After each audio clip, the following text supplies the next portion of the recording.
is just outside there on the left. Madam President, Faith Odhiambo, karibu sana.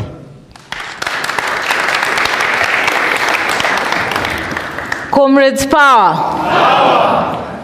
I'm not feeling that power. Comrades, power.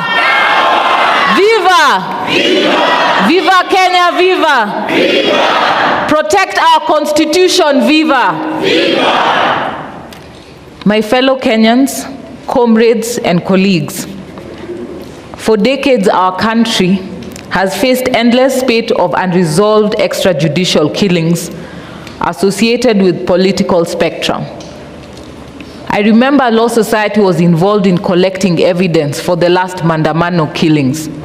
To date, we are still demanding from IPOA, why haven't you tabled that report?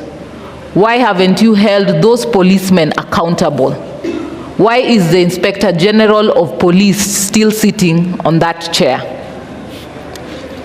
We all know about the controversial death of P.O. Gamapinto in February 24th, 1965. Very few will remember January 29th, 1969, where Agwins Kodek, a pioneering Mau Mau lawyer, died in a car crash under mysterious circumstances. The families of Pinto and Agwins have never known justice, and the same fate befell Thomas Joseph Odhiambo Mboya on July 5th, 1969. Have we forgotten J.M. Kariuki on March 2nd, 1975? Where is the truth about Bruce Roy Mackenzie's death on May 24th, 1979? We are here today to stand for justice for victims. We do not want to leave any man behind. The stories of those who came before us, the different regimes, the different decades, are testament that when political stars and fights come to an end, there are bodies that are littered in the streets. There are bodies that are left for our kin to deal with. Yet no one knows justice. No one sees justice for those victims. I would go on until the cows come home.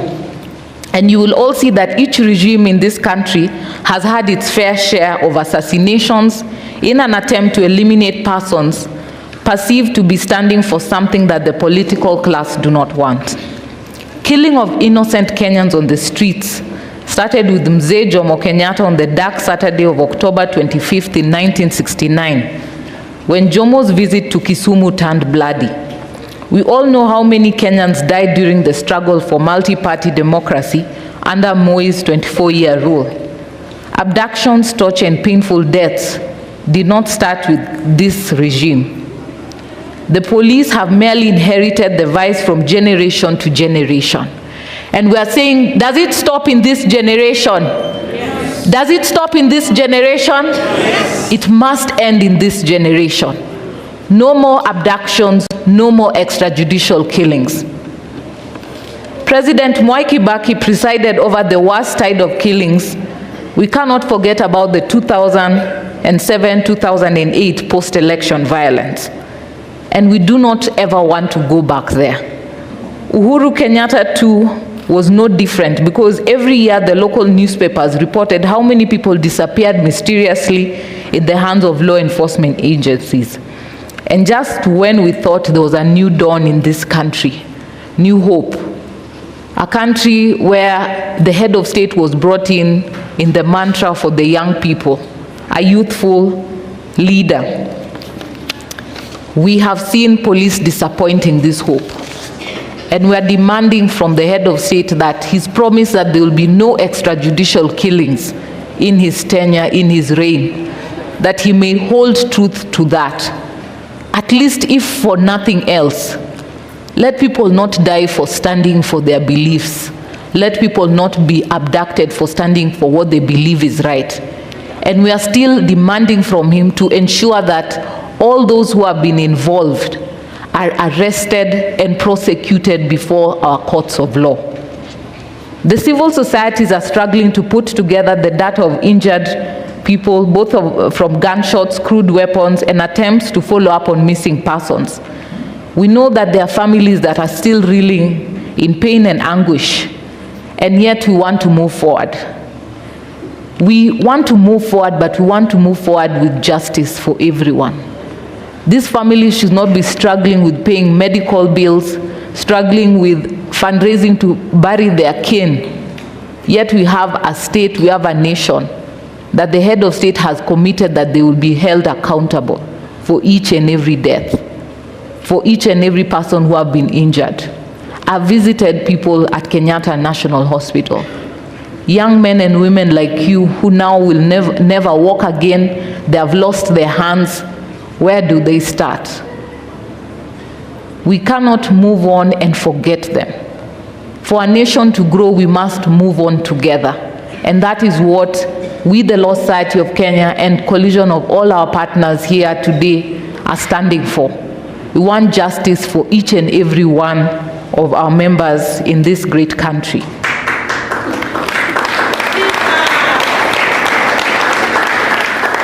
Fellow Kenyans, today we want us to begin a journey of truth and justice. Today we walk back the hands of time towards tracing the whereabouts of our missing brothers and sisters. Walk with me as we seek justice for our fallen heroes of the leaderless revolution. We are going to ensure that we give our family the hope to wake up every morning knowing that their son or daughter whose remains are buried in graves spread throughout this country are not in vain. To that mother, to that aunt, to that sister, to that father, to that brother looking for their loved ones, please come to us. We have created a network of social and civil rights defenders working together to unravel these mysteries. Let this be the last time that Kenyans will take to the streets in peace, only for trigger-happy policemen to flood the same streets with their blood and walk scot-free. The plan is to set camp at almost every county that experienced police brutality during our protests. I want to raise my greatest appreciation for my different branch chairs all around the country that mobilized their members upon my request and call to go out to the different police stations all around the country. That is why we've been able to make a mark. Each and every one of my branch chairs, my council members, and every lawyer who heeded my request and call are the heroes that I can sing proudly from the Law Society side, coming to defend the rights of Kenyans and fighting against any trumped up charges, those who have been kept beyond the required period in prisons, and trying to ensure the safety and freedom of all Kenyans who had been arrested. There are so many people out there living in pain inflicted by the police. It could be mental health or just desolation. Please come out. Let our experienced team of experts offer psychosocial support to help you heal. Today we begin here at the historic Ufungamano House. We are coming to you all around the country. The Law Society of Kenya, together with all our partners here, have membership across the country, and with the support of our various branches and offices, have remained zealous and steadfast at protecting the Constitution. If we work together in this, then our defenseless families will not shed tears in vain. As a mother and a lawyer, I stand here today with a heavy heart of what we have seen the last few weeks. The numerous calls that I've received, those in distress, even at very wee hours of the morning. It shows to you the waning strength of so many members of the public. Though in fear, some struggling, some in despair, but yet our young generation are still coming out strongly and firmly, affirming that we are standing for accountability, transparency, we are fighting corruption. We want to see a positive change in our government. Those who have been coming out are loyal patriots of this country. They are standing to see a change. They are the same James Orengos and amongst others who came to fight for multi-party democracy. This is a fight against corruption, a fight for accountability, a fight for transparency, which we must embrace as a nation to move forward together. Even in commemorating those of us who are no longer among us, it would be remiss of me not to appreciate each and every one of your zealous, ingenious, persistent, and unified sacrifice for our country. You are ridiculed, underestimated, threatened, and vilified, all in an attempt to break your resolve to reclaim your country. Through it all, you remained peaceful and focused on the noble objective of standing for what is right and what you deserve. Your courage is unparalleled, your patriotism unchallenged, and your unity against all political barriers unprecedented. You are exactly what you think you are. You are the heroes of today.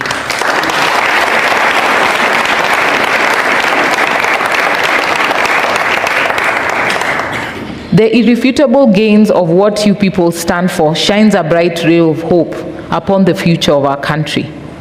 If you do not believe it yet, allow me to confirm to you that you people have achieved what many dreamed of and wished for, but few realized.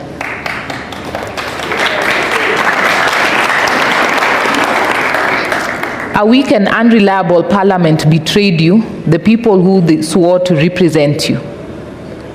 Mlianguka now.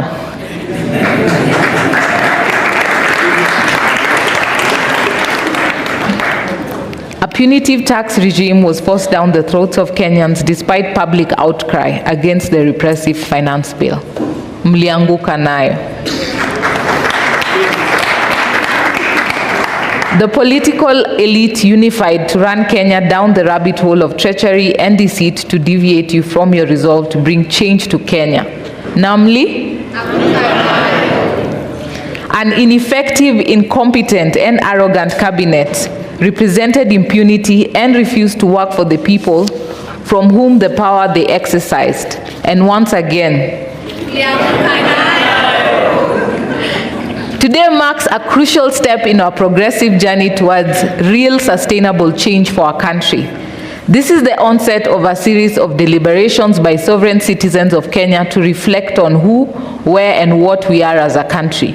The preamble to our constitution defines who we are.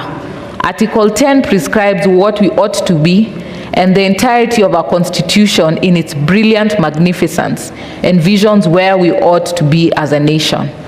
However, time without number, those to whom we have bestowed power and trust to deliver to us the dream of Katiba 2010 have failed us.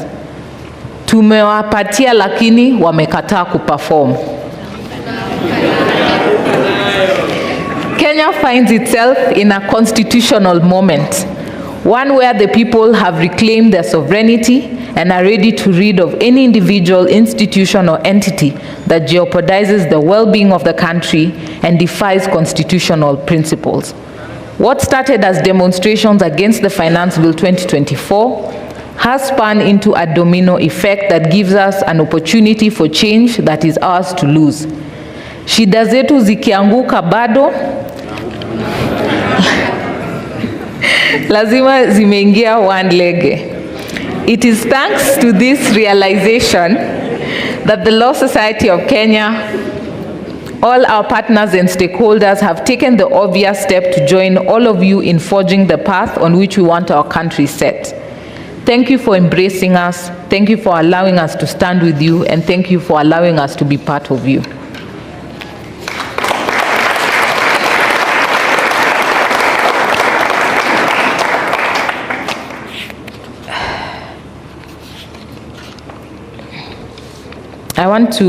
My speech was quite long, but I wanted to also highlight that we have seen changes in the Police Service Commission. We have seen so many trainings, but now we are saying we are going to hold you accountable. We are not going to sit and start discussing a way forward for training, better institutions for police. It's time for accountability. It's time that those who have been given power and have abused it, to be held accountable. That's why we are here today, to count everyone and ensure no one is left behind. That when we are challenged that who are these people, where were they hurt, which place, we'll be able to table credible evidence as advocates and our different partners, that we'll be able to put this at the table. That should be part of the discussion. Any dialogue must start with information and telling us these number of people that we have collected this data, what are you doing about it? And we know that IPOA will be coming today, that IPOA may also take responsibility and take that mantle. We will not allow you to continue to fail us as a people of Kenya. You must also take up your place and hold any police officers that have been identified, have been seen. You can't tell us that you cannot find them, yet our Gen Zs, our millennials, our youth, our fellow Kenyans are able to trace them and to find their details and have shared them with you, but you refuse to do your work. To independent institutions, the judiciary, constitutional commissions, independent offices, and statutory bodies, it is high time you stand up to be counted. People have been killed by police, but IPOA is yet to act. People have been outed for corrupt conduct by EACC is yet to institute relevant proceedings. The helplessness feigned by our institution is the greatest enabler for the tribulations we face. The hesitation and refusal by proper mandated authorities to take action in the face of subversion of the rule of law and constitutional principles is the reassurance upon which our aggressors act with impunity. Government frustration and refusal to cooperate are in no way, shape, form, or fashion unacceptable excuse. The people are with you, they will support you, they will help you finish the job, but only if you start doing it and doing it well. Na hata nyinyi mkikataa, Wakenya mtafanya nini? Lastly, to the political leadership and elected representatives. There is no honor higher than being chosen by the people to serve your country. That honor requires delicate, deliberate, impartial, and accountable exercise of that authority that is donated to you. Hubris and bravado are vices that have no place in the Kenya of today.